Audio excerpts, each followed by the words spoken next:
kenapa kok banyak orang yang menantang begitu itu? Ya mungkin karena diliputi oleh hawa nafsu. Akal sehatnya terkalahkan oleh hawa nafsu. Kesombongan, ya seperti iblis itu kan sebenarnya tahu bahwa yang benar itu bersujud kepada Adam, tetapi demi hawa nafsu dia nggak mau. Akal sehatnya dikalahkan. Dosa neraka tak gawa dhewe, diingatkan. Mungkin sebagai orang yang berusia 50, 40 diingatkan orang yang berusia 20 tahun. Surga neraka tak gawa dhewe, aja melok-melok. Bahkan yang lain, mulutmu jangan berbicara begitu. Yang berhak menilai saya hanya Raqib dan Atid. Itu namanya nggak mau dinasehati. Nah, yang menasehati ada kepentingan, yaitu menjalankan perintah Allah, wa tawashaw bil haqqi wa tawashaw bis sabr. Menjalankan perintah Allah untuk berdakwah kepada teman, tetangga, keluarga, dan lain-lain. Firman Allah Ta'ala, dan mereka tidak menemukan tempat berpaling darinya, yakni mereka tidak memiliki jalan alternatif dan penggantinya. Imam Ahmad meriwayatkan dari Abu Sa'id bahwa Rasulullah Sallallahu Alaihi Wasallam bersabda, innal kafira la yara jahannama fayadhunnu annaha muwaqi'atuhu min masirati arba'ina sanah. Orang kafir benar-benar akan melihat jahanam, lalu mengira bahwa dia akan mendatanginya dari jarak 40 tahun perjalanan. Sebelum sampai di tempatnya sudah melihat. Bisa melihat itu berjarak 40 tahun perjalanan. Kalau dari Mekah ke Madinah jalan kaki, insya Allah cuma 40 hari. Atau lebih dikit lah. Nah itu 40 tahun perjalanan, itu berapa ribu kilometer, berapa juta kilometer. Itu sudah kelihatan, sudah diteror. Dan selama sekian perjalanan itu 40.000 hari, berapa tadi? 40.000 tahun perjalanan itu terus terteror. Akan ditakut-takuti oleh itu, oleh yang dilihat itu. Dan aku pasti akan masuk ke situ, dan aku pasti akan masuk ke situ, nggak bisa lari. Karena sudah dikepung 70.000 kali 70.000 malaikat itu tadi. Menghadapi neraka pada hari penghakiman, orang-orang yang berdosa akan dihadapkan pada neraka yang menyala-nyala. Ketika mereka melihat neraka, mereka akan merasa takut dan gentar. Mereka akan menyadari bahwa perbuatan dosa yang mereka lakukan selama hidup di dunia telah membawa mereka ke tempat yang sangat mengerikan ini. Mereka menduga akan jatuh ke dalam neraka. Tempat melihatnya neraka itu di daratan, tapi nerakanya di tempat yang sangat rendah. Kalau kita di gunung ya, ada jurang, di dalam jurang itu kita ngeri melihat jurang. Nah, begini orang-orang yang mau dimasukkan neraka juga begitu, merasa ngeri melihat ke bawah. Ketika orang-orang yang berdosa melihat neraka, mereka akan menduga akan jatuh ke dalamnya. Mereka tidak dapat melarikan diri dari hukuman yang menanti mereka. Merasa bahwa tidak ada tempat untuk berpaling dari neraka itu. Tidak menemukan tempat, orang-orang yang berdosa itu akan merasa putus asa ketika menyadari bahwa tidak ada tempat untuk berpaling dari neraka. Kesimpulannya, Allah menggambarkan betapa mengerikannya neraka bagi orang-orang yang berdosa. Mereka akan merasa takut dan gentar ketika dihadapkan pada neraka. Dan mereka tidak akan melarikan diri dari hukuman yang telah menanti mereka. Jamaah salat Jum'ah rahimakumullah. Dengan begitu, kita akan bersemangat untuk menjalankan yang sunnah-sunnah.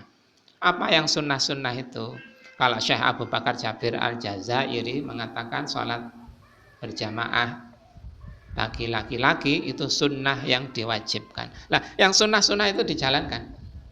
Yang makruh-makruh ditinggalkan. Bagi orang yang takut akan siksa Allah, itu akan begitu. yang nggak berguna ditinggalkan. Seperti digambarkan di surat Al-Mu'minun. Anil lagwi mu'ridun, meninggalkan dari perkataan dan perbuatan yang tidak ada gunanya. Karena takut kepada Allah Subhanahu wa taala.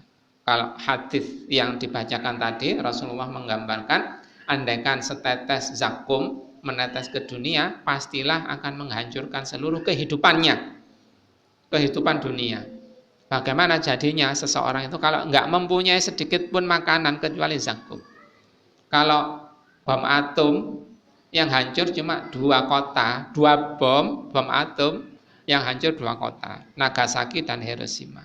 Kalau bom Bali paling 100 meter radiusnya yang hancur kemarin. Walaupun hancurnya menaikkan, menerbangkan beton-beton begini, tapi yang hancur cuma sekian puluh meter. Kalau zakum menghancurkan, diizinkan oleh Allah menghancurkan seluruh dunia. Dan itu dimakan oleh ahli-ahli maksiat. Siapa ahli maksiat itu? Yang menyalahi manusia, dan manusia yang disalahi tidak memaafkan. Yang berdosa kepada Allah tapi enggak sempat bertaubat, seperti Fir'aun.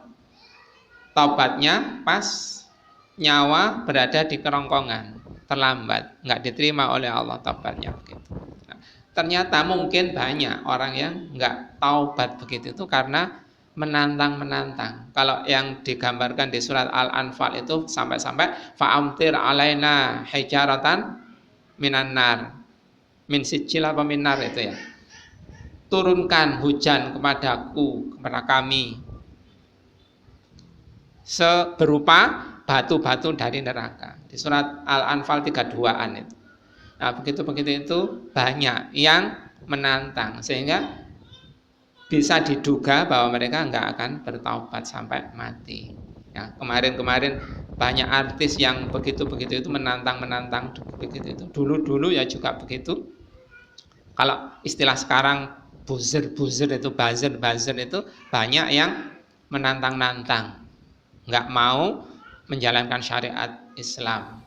Kalau kamu enggak mau mengikuti jalannya kaum ini, silahkan pergi dari kampung kami, dari negeri kami, kan gitu.